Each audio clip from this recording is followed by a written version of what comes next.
एक समय की बात है, जंगल के पास एक लकड़हारा रहता था।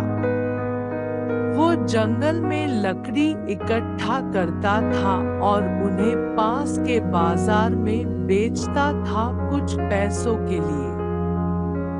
एक दिन की बात है, वो एक पेड़ काट रहा था। तभी हुआ ये कि गलती से उसकी कुल्हाड़ी पास की एक नदी में गिर गई। नदी बहुत ज्यादा गहरी थी और वास्तव में तेजी से बह रही थी। उसने बहुत प्रयत्न किया अपने कुल्हाड़ी को खोजने की, लेकिन उसे वो वहां नहीं मिली।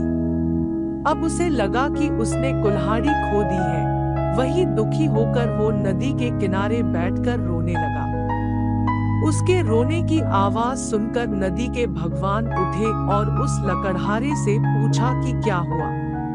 लकड़हारा ने उन्हें अपनी दुखद कहानी बताई। नदी के भगवान को उस लकड़हारे के ऊपर दया आई और वो उसकी मेहनत और सच्चाई देखकर उसकी मदद करने की पेशकश की। वो नदी में गायब हो गए और एक सुनहरी कुल्हाड़ी वापस लाया, लेकिन लकड़हारे ने कहा कि यह उसका नहीं है।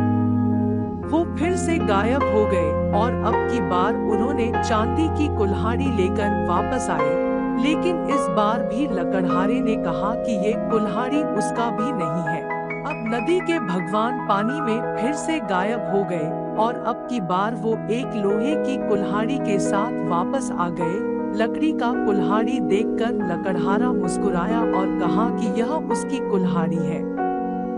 नदी के भगवान ने लकड़हारे की ईमानदारी से प्रभावित होकर उसे सोने और चांदी की दोनों कुल्हाड़ियों से भेंट किया। इस कहानी से हमें ये सीख मिलती है कि ईमानदारी सर्वोत्तम नीति है। प्रिय दर्शकों, वीडियो कैसा लगा कमेंट करें और सब्सक्राइब बटन को दबाकर ऑल पर क्लिक करें ताकि वीडियो को हम और आकर्षक बना सके। धन्यवाद।